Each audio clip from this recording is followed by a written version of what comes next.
Hey y'all, it's Anita. Today we are revisiting one of my favorite episodes in recent memory. It's about trichotillomania, the hair pulling disorder. And as you're going to hear soon, this was a topic suggested to us by one of our listeners. And we love when you send us ideas or suggestions for a show. So if you want to do that, email us at embodiedwunc.org or leave us a message in our virtual mailbox SpeakPipe. You can find the link in the show notes. I learned so much working on this episode, and it actually gave me more compassion for my partner, who's been on his own long journey with a BFRB. You'll learn more about that soon. Okay, enjoy. Hi, I am calling from Chapel Hill, North Carolina, and I would love to see a show dedicated to body-focused repetitive behaviors such as nail biting, skin picking, and hair pulling. I have had trichotillomania for 25 years and have worn a hat or a bandana daily for 25 years. I have a lot of shame and embarrassment about it. I bite my nails too, but it is more socially acceptable, it seems, to bite your nails than to pull your hair. A topic riddled with shame and misconceptions? Yeah, we'll take that on. This is Embodied. I'm Anita Rao.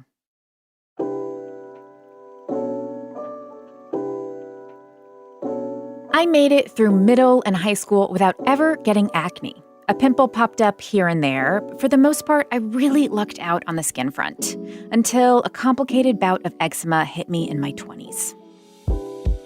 What I didn't tell you in our episode about skincare, that eczema also led to a years-long struggle with skin picking. There was a particular patch of skin around my right ankle bone where I'd get repeated eczema outbreaks. And while itchiness made me start scratching, I continued out of boredom or because the bumps on the thinner skin were fun to pick at.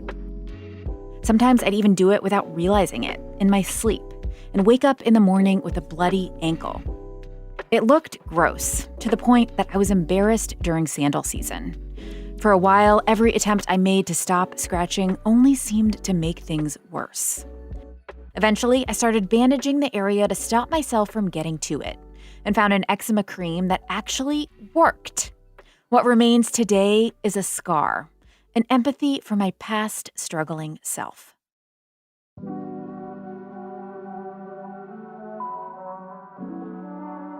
Body-focused repetitive behaviors, or BFRBs, come in many forms, including skin picking and hair pulling, which is also known as trichotillomania. Trichotillomania, or trich, affects between 1% and 4% of people, which is more than some other commonly known mental health disorders, like OCD and Tourette syndrome. But if you've never heard of it, you're not alone. It was actually in a group therapy class where I learned the term trichotillomania, and that was when I was 30 years old. That's Haruka Aoki. They're a queer Japanese artist, poet, and author-illustrator of children's books based in Queens. She first started pulling her hair as a young kid, decades before she ever learned the technical term for it. When I pulled, I would feel a sense of calm. And so it wasn't always a sad or anger-induced behavior. For me, I could zone out a little bit and actually use it as an escape. And so initially, I was like, wow, this feels really good. But later, because trich is quite a physical condition, I would see all of these hairs that I pulled out from my scalp around me. And then that led to the shame and the embarrassment. You mentioned that your first experience doing it, you really felt this sense of calm in that moment. And as you've reflected as an adult, it really was a coping mechanism for you to kind of work through stress at that time. Tell me about what was going on in your childhood that you've thought about maybe was a trigger for the beginning of your hair pulling. I had just moved from Hong Kong when I was 7 years old, and I was so shocked to see the green lawns in the suburbs of New York, and I had never seen a squirrel before. And so It is things were shocking. yeah, I was like, wow, what is this? What is this place? It's so different. And not only were my surroundings different, I had to make new friends. I had to continue my studies in both Japanese and English. And that was really, really hard for me. I think often we don't think about the amount of pressure that kids can carry. And now looking back to when I was a child, I'm like, wow, I can't believe I was able to go to two schools at once, Mm. do the homework for each in different languages. And yeah, as a 7-year old, that's, I think, a lot to hold. You created this really beautiful personal narrative comic about your experience with Trick that was featured in the Washington Post. And one of the moments you describe is when a friend came over and pointed out all the hair that was on the floor. Take me into that moment and what it brought up for you. Yes, it was my good friend who came over, and of course, I was so happy to see him. But I did not have time that day to clean up my hair, which is usually what I do. I would pick up the hairs that were across the floor, put it in the trash as if nothing happened.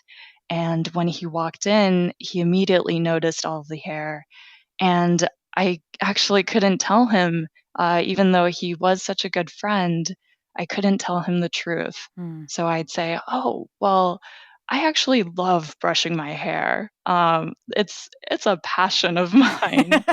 And so at the time I had long hair, and so it was very, very noticeable. And so I think that moment was a very memorable one for me. And for decades, I hid my condition because I really didn't know what was happening to me, why I did this. What kind of conversations did you have with family members or adults about your hair pulling? Did anyone bring it up to you once they noticed it? You know, I was such an expert at hiding my condition that it was only recently when the Washington Post comic came out that I let my parents know. So it really was not something that I talked about openly.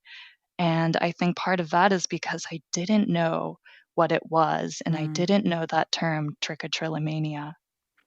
Wow, that is really profound that it has been, decades that you have been moving through this and haven't even shared it with your own family. I'm curious about what that experience was like to be open with them. It's interesting. I feel like with my artwork, sometimes I am able to be very, very vulnerable in a way that's actually quite difficult with close friends or even family members. And so with this comic, I was able to really express what had been bottled up inside for so long and to share this journey that I've had with Trick. And then through creating my artwork, I am able to, in a way, time travel back to my younger self and heal with them together. Mm. Some of the things that my younger self was not able to receive, like a certain kind of love or attention, I can give this to them now as an adult. I'm Naomi, and I'm from Durham. I have been dealing with trichotillomania since I was about 15 years old. I'm 33 now, and it started just absentmindedly. I didn't realize that it was connected to stress or anxiety until I was much older. When I moved to North Carolina, I had gone to a hairstylist who, I guess she overprocessed something in my hair and my edges were completely gone. Like the temple of my hair was completely gone. But when I would try to grow them back, I would pluck at them. I realized that it was a big issue when I was in a hotel room. I was really upset because I was mourning the loss of a friend, and I picked every single one of my edges out to where I was bald again. I started pulling the hair from my scalp during summer camp in middle school. I'm 37 now, and I still pull from my scalp. It's so hard to describe the sensation of why pulling out my hair feels good. And even saying it out loud just feels so odd. As an adult, my hair pulling is not something I talk openly about, except with my husband, and I never pull in public. For me, the urge to pull my hair comes out the most strongly when I'm feeling imbalanced. And that mostly comes from something going on with friends or at work or anything that's thrown me off. The urge to pull is like comforting in that way because it makes me feel settled and calm. Those are embodied listeners Naomi, Tova, and Sarah. There is no one reason why folks pull, which means that for psychologist Suzanne Mouton-Odom, helping clients with trich comes down to understanding how these behaviors function for that specific individual.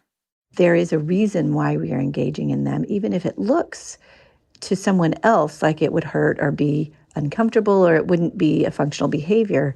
And that's why we kind of need to dig deep. So we look at antecedents. What things happen prior to pulling or picking that makes pulling or picking more likely to happen? What happens during, and then following pulling or picking, sort of what occurs, emotions, sensations, experiences that make pulling more likely to happen again. And we want to intervene at any of those periods, but mainly we want to intervene early on so ultimately we can hopefully head off that urge before it begins. Dr. Suzanne Mouton-Odom serves as the vice president of the TLC Foundation for Body-Focused Repetitive Behaviors.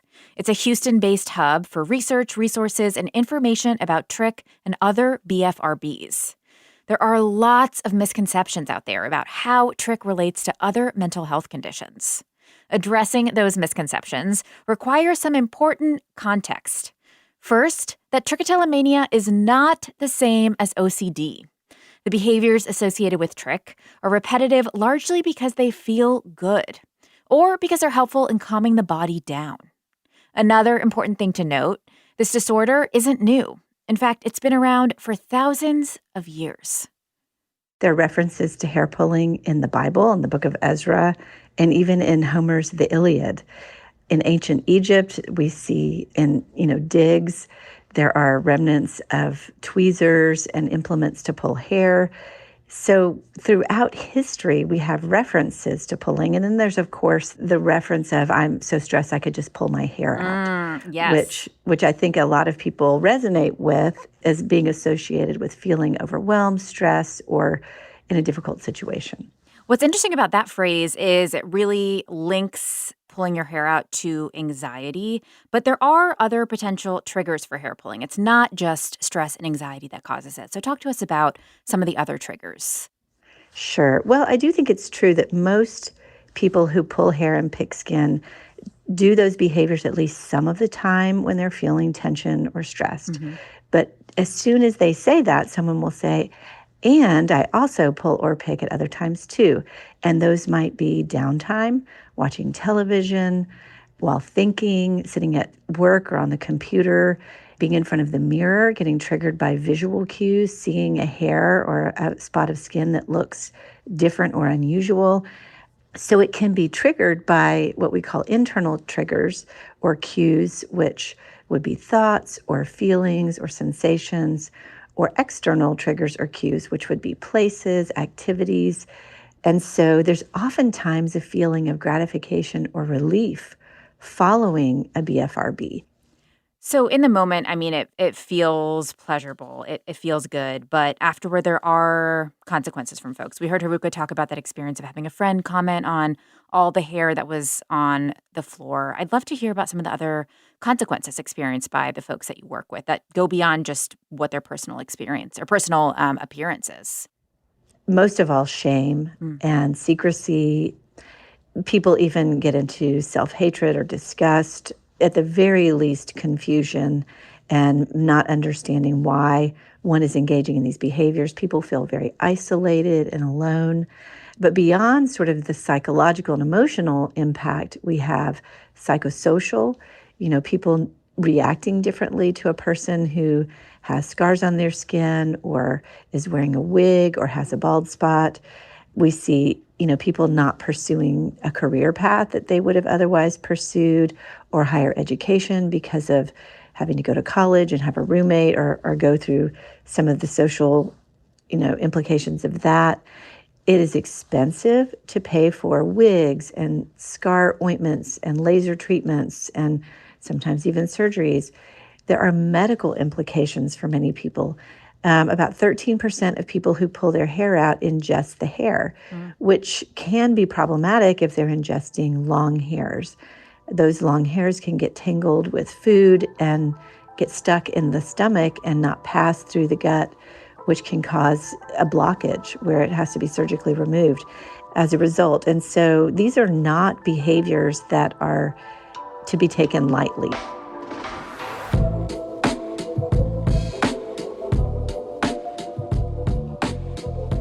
The average onset of trich is between 9 and 13 years old. In menstruating kids, BFRBs often start the year before they get their period. At this prepubescent time, trich is equally prevalent in all genders. But later on, it's seen more commonly in folks assigned female at birth. The exact reason for that is unknown and the subject of ongoing studies. But no matter how old you are when you first experience trich, it's likely that the urges will be with you in some form for the rest of your life. For Haruka, they aren't as intense as they were when she was a kid, but they do still come up from time to time.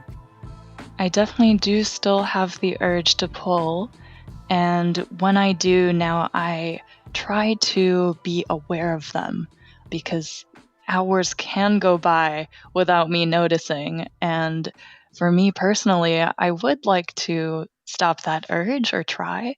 And so some of the things that I've been doing is to spread my fingers out wide. So there's that immediate aha moment in my brain saying, oh, look what I'm doing.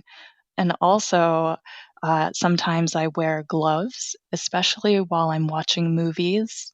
And another thing I do is I actually talk to myself in a very kind way, as if a friend were talking to me. I say, oh, I see you're pulling. That's interesting. Do you remember what happens if you continue doing this for longer?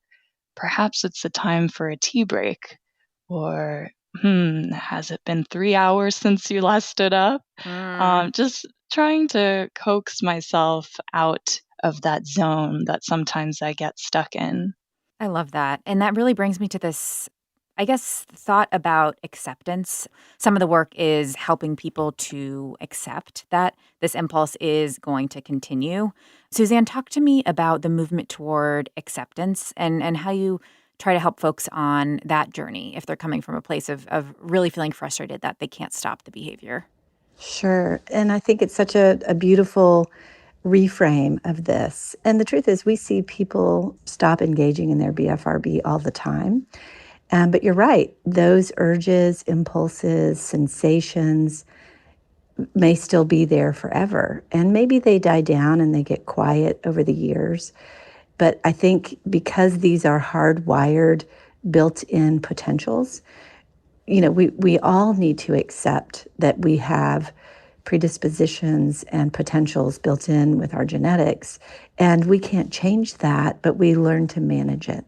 And we learn to live our lives to the fullest. Even though we have these urges and experiences, we don't necessarily have to act on them.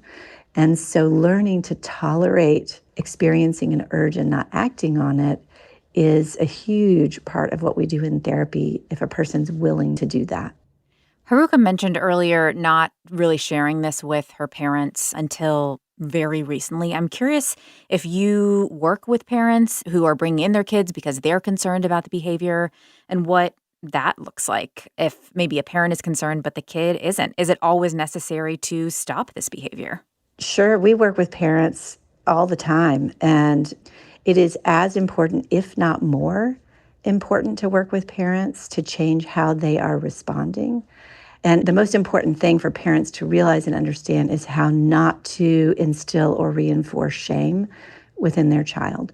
and to help them see that their child is a wonderful, beautiful soul, just the way they are, regardless of hair or skin. What happens oftentimes is parents get very anxious or upset about the behavior and get very focused on it, which is our job to help our children.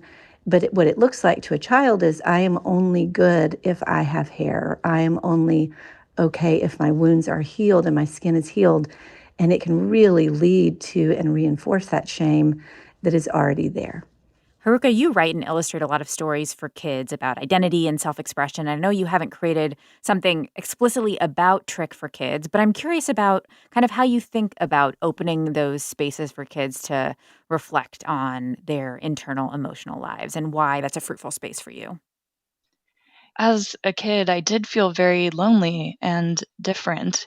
I felt like I had to conform, wear certain things, look a certain way. And this is why I wrote and illustrated with my wonderful friend, John Olson, a children's book called Fitting In. And it's about a square that is born into a world of circles. And I think we really wanted to celebrate what makes each person unique and wonderful, to appreciate that we truly are all special and beautiful as we are.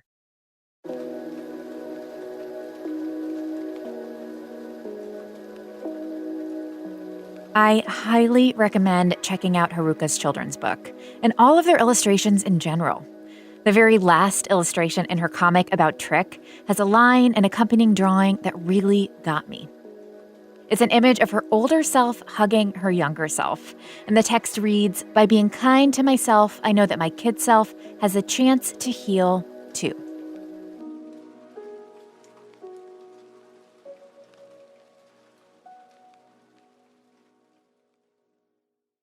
For many years, the message I was given and what I internalized was that if I just tried harder or more intentionally or had stronger willpower, I could be completely pull-free and treated. But with 25 years behind me, including time spent in psychotherapy and on antidepressants as a teenager, I don't find this to be a helpful framework for me. For me, it's less about overcoming it and more about understanding it. I believe even if my hair grows back 100%, the urge will still be with me for the rest of my life. The relationship that's really changed for me over time is finding the internet and finding communities on the internet where I learn that I'm not alone, that a lot of people go through this. That's really what's changed my relationship with my hair and given me like more empowerment around it instead of feeling like how I maybe felt before I knew what it was called. I think I got a workbook online about hair pulling, and then it was so clinical that I never got through it on my own. And ultimately, I had to consciously tell myself, stop, you don't want to do this, until it became something that I noticed myself doing and could physically restrain myself from doing. I realized a while back that I had actually been hiding behind my lack of hair.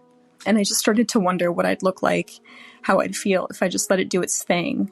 And if I just stopped identifying with this disorder so much and stopped thinking about it so much. Would I feel soft or romantic? Would I feel more approachable? Would I feel more like a blank canvas? And at the end of the day, trichotillomania is just one thing that informs a tiny part of who I am. Those were embodied listeners Tova, Sarah, Erin, and Jillian. The results of trichotillomania, like having no eyebrows or lashes or bald spots on your scalp, can be highly visible. But many folks with trich become experts at hiding. Wearing dark eyeliner, parting your hair a certain way, or frequently wearing hats, headbands, and scarves. One space in which hiding your hair is almost impossible: the salon. Most tricksters, most people with hair loss, we avoid hair salons like the plague. That's Doreen Azarod, a self-described trickster. She's had trichotillomania since she was 4 years old. She started by pulling mostly eyelashes and eyebrows, but by the time she was 7, she was also pulling hair from her head. Around middle school, she started wearing headbands every single day to cover up bald spots. And throughout all of this, she went to the hair salon as infrequently as possible, like once every 5 years. So what she ended up doing as her career was a bit surprising, even to her. I graduated from college and I was just at sort of a transition point. At that point, I'd had trichotillomania for many, many, many years. And I was just kind of getting to a place where I was realizing that if I didn't get to a place with acceptance with my hair loss, with my trichotillomania, I would look back on my life decades later and wonder what had happened if I hadn't felt like my trichotillomania had ruled my life. I think for many of us with trichotillomania, we feel like it's our deepest, darkest secret. And I know that was the case for me. It felt like every decision growing up was somehow informed and, due to my trichotillomania. So I just wanted to get to a place where I wasn't in that place anymore. And so, I was starting my museum job and I quickly realized, you know what? I don't think this is what's meant for me. I think that what I want to do is turn something that has been this dark thing for me and turn it into a light for my life and also helping others as well. Turning that darkness into light first meant cosmetology school, and then becoming a hairstylist working specifically with folks with hair loss. Duran tries to provide spaces for clients like the ones she wished she had growing up. Private rooms are key to people with trichotillomania, to people with hair loss in general. I think for a lot of us, a lot of the experiences we've had surrounding our hair have been really negative. And so my goal when someone is sitting in my chair is for people to start building positive experiences surrounding their hair. I'm happy to talk about trichotillomania. I'm happy to talk about, the journey that we've been on, but especially for my clients who I see pretty frequently, I don't want this to be a space where we're like lamenting or in despair about our hair 24/7. Let this be a place where we can just style your hair, make it beautiful, and we can just talk about your life. Just kind of creating more positive experiences surrounding their hair is really important to me. I know that one of the things we've been talking about is how each person's experience of trich is different. How they pull, where they pull, and how they feel about wearing hair, wearing toppers, etc. At one point, you shaved your head entirely, which is something that some folks with trich do to maybe stop the urge or to change their response to the hair on their head. Talk to me about your experience shaving your head and how it affected your trich. I think it was like in 2017 around is when I shaved my head. And it was something that when I was younger, I don't think I ever would have imagined shaving my head. But at the place when I decided to shave my head, I felt like my trichotillomania had really controlled so much of my relationship to my hair for so many years that I felt that if I shaved my head, that now the control would be back in my own hands. And so I shaved it. I was as happy as could be. I probably kept it shaved for about a year. And I will say for me, my trigger is shorter hairs. And so shaving it caused me to actually pull more than I had anticipated.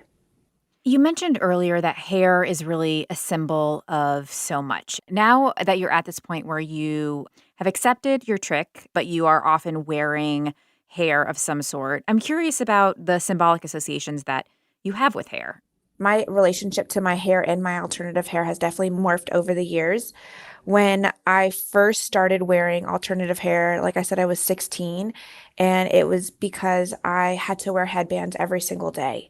I was really limited in how I could present myself. My trichotillomania has caused a significant amount of traction alopecia all over my head. And for those who don't know, traction alopecia is a form of scarring alopecia. I think it's most commonly discussed when it comes to like really tight braids or ponytails or hairstyles that put a lot of pressure on the hair follicle. In my case, my trichotillomania has caused me to have essentially huge portions of my head that don't grow any hair back. And so, let's say one day I stopped pulling and my hair grew back, there still would be large portions of it that aren't growing back. It's not even so much that I worry about how I'm presenting myself to others, but I wouldn't want to have other people feel uncomfortable, if that makes sense. I don't recommend this for everybody. I have clients who have bald spots and are totally fine and walk around and live very happy lives and all is well. But, when it comes to especially like where my bald patches are, I wonder like, would I be able to get a job if I didn't wear alternative hair? the ability to wear hair for me and present myself in this way has just allowed that ease in my day-to-day life. You know, with friends, with family, I'll take my hair off and be very happy. And if someone were to come up to me, I wouldn't be afraid to take my hair off, but it's just a part of my journey with my trichotillomania.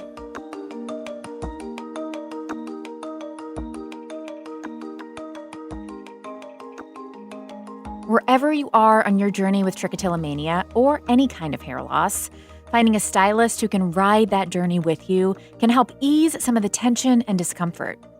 The TLC Foundation that Suzanne works for has a self-care provider directory through which you can search for folks who have experience serving the BFRB community and provide a range of services, from hairstyling to eyelash extensions. You can find a link to that directory in our show notes. If there isn't a particular specialist in your area, Doreen has one major tip: communication in advance. Call or email the salon ahead of time and let your stylist know that you have trich or just that you have some form of hair loss. That way, you don't have to bring it up in the chair if you don't want to.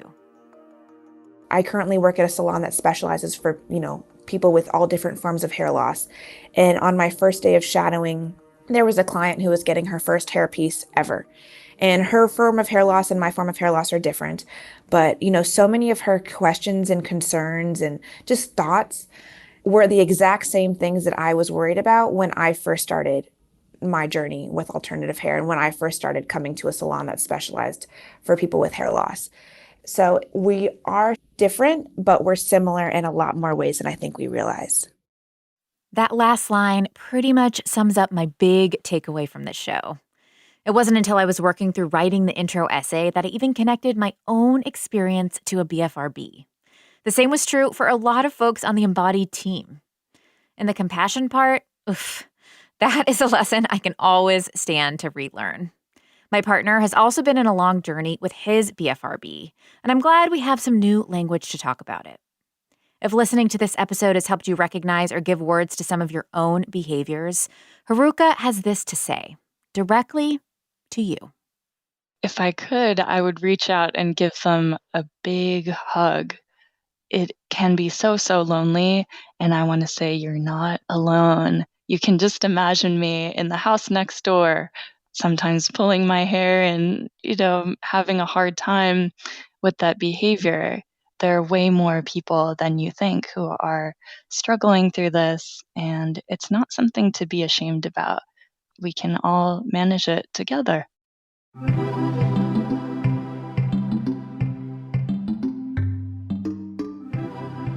Embodied is a production of North Carolina Public Radio WUNC, a listener-supported station. If you want to lend your support to this podcast and WUNC's other shows on demand, consider a contribution at WUNC.org now. This episode was produced by Audrey Smith and edited by Amanda Magnus. Kaya Finlay also produces for our show. Madison Spire is our intern, and Jenny Lawson is our sound engineer. Quilla wrote our theme music. Special thanks also to Chapel Hill-based listener Tova, who pitched us this show. If you want to pitch a show idea that you have, you can email us, embodied@WUNC.org. Or, like Tova did, call and leave us a message in our virtual mailbox SpeakPipe. You can find that link on the right-hand sidebar of our website. If you enjoyed this show, share it with one friend who you think would love to hear it, or post about it on social media. It really helps new people find our show, and it really means a lot. Until next time, I'm Anita Rao, taking on the taboo with you.